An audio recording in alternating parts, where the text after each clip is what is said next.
गायक मीका सिंह ने एक वीडियो शेयर करके प्रधानमंत्री को इसलिए शुक्रिया कहा क्योंकि अब कई देशों में रुपए से खरीदारी की जा सकती है, या यूं कहें कि रुपए से वहां वैसे ही लेन देन होगा जैसा भारत में होता है। और गायक मीका सिंह ने इसी बात की तारीफ करते हुए वीडियो शेयर किया। मीका सिंह ने यह वीडियो कतर से शेयर किया और बताया कि वो वहां इंडियन करेंसी देकर शॉपिंग कर रहे हैं। मीका सिंह ने इसके लिए पीएम को धन्यवाद दिया। जो भी आपको शॉपिंग करनी है आप इंडियन करेंसी ले सकते हैं और शॉपिंग कर सकते हैं। So thanks to Modi ji. Reserve Bank of India ने कुछ हफ्ते पहले ही 18 देशों में इंडियन करेंसी से सीधे लेन देन का रास्ता खोला है, जिसके लिए उन देशों के बैंकों और खरीदारी करने वाले को SVRA यानी स्पेशल वॉस्ट्रो रुपी अकाउंट खोलना होगा। सीधे शब्दों में कहें तो जब भी किसी भारतीय को इन 18 देशों से खरीदारी करनी होगी तो वो रुपए में भुगतान करेंगे जो SVRA में ही जमा होगा। और इस रास्ते से भारत का रुपया विदेश में भी अपना दबदबा कायम करने की राह बनाएगा। वैसे भारत के कई पड़ोसी देश लगातार ये मांग कर रहे थे, क्योंकि अगर वो इंडियन करेंसी में कारोबार करेंगे तो डॉलर पर उनकी निर्भरता कम हो जाएगी।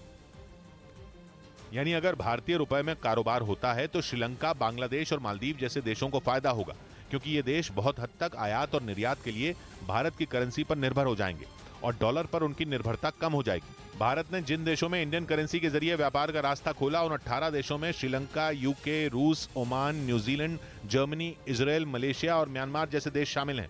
इधर कर्नाटक में बीजेपी उम्मीदवारों की लिस्ट जारी होने के बाद बागी हुए नेताओं को मनाने की जिम्मेदारी येडियुरप्पा को सौंपी गई। बीजेपी ने कर्नाटक की कुल 224 सीटों में 212 के लिए उम्मीदवारों का ऐलान कर दिया, लेकिन उम्मीदवारों के नामों का ऐलान होते ही पार्टी में घमासान मच गया। और जिन नेताओं का नाम लिस्ट में नहीं था उनमें कई ने तो खुले तौर पर नाराजगी जता दी। बीजेपी ने अब तक कर्नाटक चुनाव के लिए 2 लिस्ट जारी की। पहली लिस्ट में 189 उम्मीदवारों के नाम थे तो दूसरी में 23 उम्मीदवारों का ऐलान किया गया।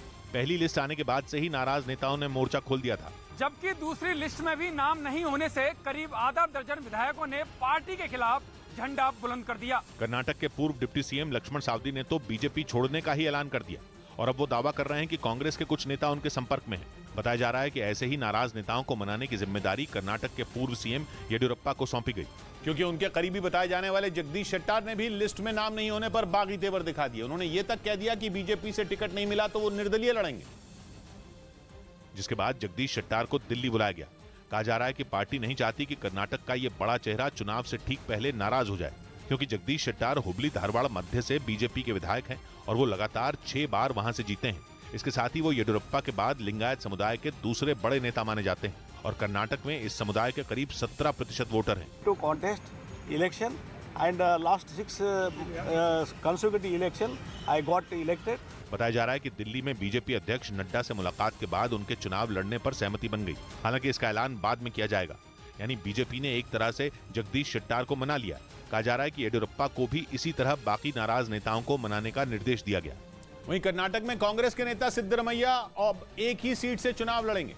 इससे पहले उनके 2 सीटों से चुनाव लड़ने के कयास लगाए जा रहे थे, लेकिन अब उन्होंने साफ कर दिया कि वो वरुणा विधानसभा सीट से ही मैदान में उतरेंगे। इससे पहले उनके कोलार सीट से भी चुनाव लड़ने के कयास लगाए जा रहे थे। कर्नाटक की 224 विधानसभा सीटों के लिए 10 मई को एक ही चरण में मतदान होगा, जिसके नतीजे 13 मई को आएंगे।